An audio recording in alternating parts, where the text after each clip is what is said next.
दूसरी दफा गिरफ्तार करने इसका खुदा गवाह दिमाग ठीक हो जाएगा और पाकिस्तान दुरुस्त हो जाएगा। आप छोड़ देंगे तो ये पाकिस्तान की बर्बादी, पाकिस्तान को तोड़ने की बुनियाद रखेंगे आप, जो किसी तौर पर कबूल नहीं करेंगे।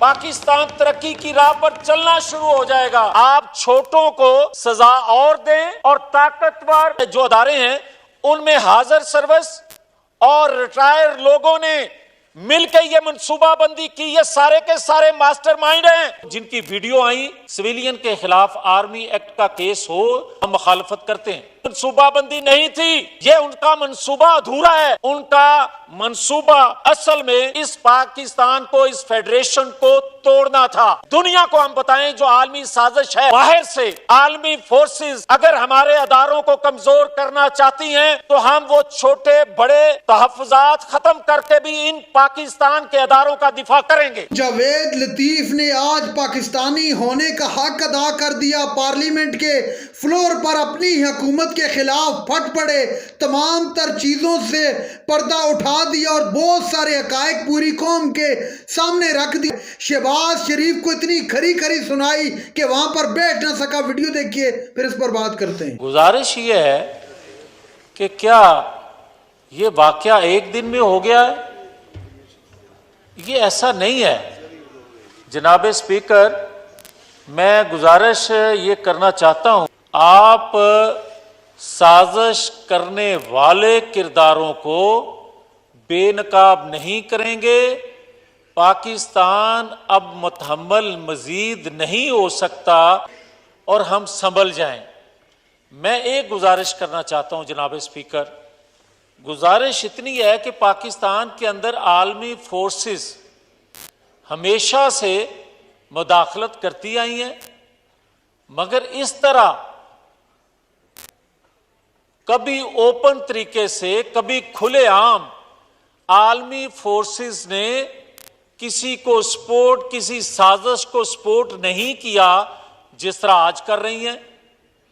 और यह सिलसिला अगर रोकना है, जो कि अब रोकना चाहिए, मैं ये कहता हूं कि अगर 9-10 मई के जो लोग मुजरिम हैं उनको अगर कहा जा रहा है कि आर्मी एक्ट के तहत उन पे केस चलाए जाएंगे, मेरे जैसे सियासी वर्कर सिविलियन के खिलाफ आर्मी एक्ट का केस हो, उन अदालतों में चले तो हम मुखालफत करते हैं, ताकि इस रियासत को बचा सकें जिसके आइन की बात करते हैं, जिसके अदारों की हम बात करते हैं।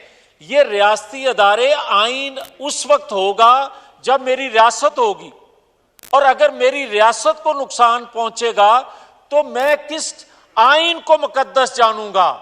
तो मैं ये अर्ज करना चाहता हूं जनाब स्पीकर, जिनकी वीडियो आई, जिनको मौके पे पकड़ लिया गया या जिनको आज पकड़ा जा रहा है, अगर सिर्फ उन पर मुकदमा चले और मास्टर माइंड को ना पकड़ा गया, जिसने ये सारा डिजाइन किया, जिसने ये सारा खलवाड़ किया, उसको अगर आलमी दबाव या किसी का चहेता होने के नाते या किसी काजी का करीबी होने के नाते या जजेस गेट से अंदर जाने वाले को आप किसी वजह से भी छोड़ देते हैं तो उन किरदारों को सजा जो हुई हम किसी तौर पर कबूल नहीं करेंगे।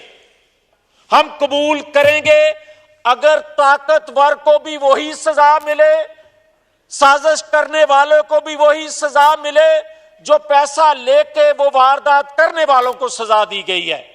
और अगर आप छोटों को सजा और दें और ताकतवर आप छोड़ देंगे तो ये पाकिस्तान की बर्बादी, पाकिस्तान को तोड़ने की बुनियाद रखेंगे आप, जो किसी तौर पर कबूल नहीं करेंगे। ये उनका मंसूबा अधूरा है। उनका मंसूबा असल में इस पाकिस्तान को, इस फेडरेशन को तोड़ना था।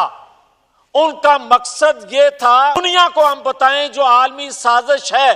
देखें, हमने हमेशा मुखालफत की है, वो इधर के बैठे लोग हैं या इधर के, ہم نے کیا ہے آئین سے ماورا اداروں میں بیٹھے لوگوں نے اگر آئین سے ہٹ کے کوئی قدم اٹھایا ہے تو اس کی مخالفت کی ہے، آج بھی کرتے ہیں، آئندہ بھی کریں گے، مگر بار بار یہ بات کہہ رہے ہیں کہ اگر باہر سے عالمی فورسز اگر ہمارے اداروں کو کمزور کرنا چاہتی ہیں تو ہم وہ چھوٹے بڑے تحفظات ختم کر کے بھی ان پاکستان کے اداروں کا دفاع کریں گے۔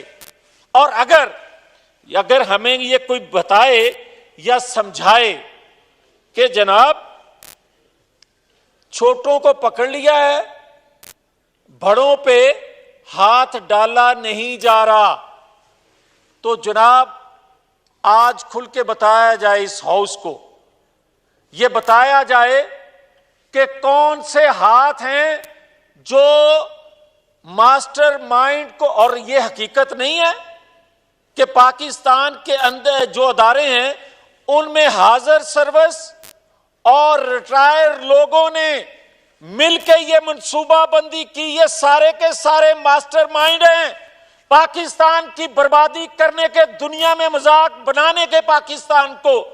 کیا ان ماسٹر مائنڈ کو چھوڑ دیا جائے گا؟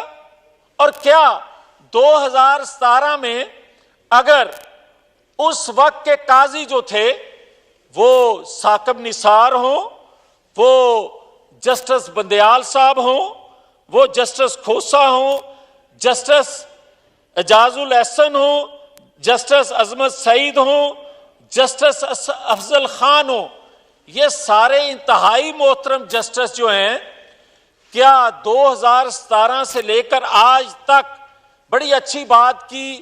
ایک انتہائی قابل ذکر ریما عمر صاحبہ ایک صحافی ہیں، انہوں نے یہ سارا گنوایا، یہی انصاف دیتے رہے ہمیں یہ کہا جاتا ہے کہ اداروں کو مقدم جانے، اداروں کا احترام کریں، اداروں کا تو احترام کریں گے مگر ادارے تو پیچھے رہ جاتے ہیں۔ یہاں تو 2017 سے شخصیات آگے چلتی رہیں، وہ دفاعی ادارے سے تعلق رکھتی ہوں یا ساتھ والی بلڈنگ سے تعلق رکھتی ہوں۔ ناظرین اکرام، آپ نے ویڈیو دیکھی، جاوید لطیف نے آج حق ادا کر دیا پاکستانی ہونے کا۔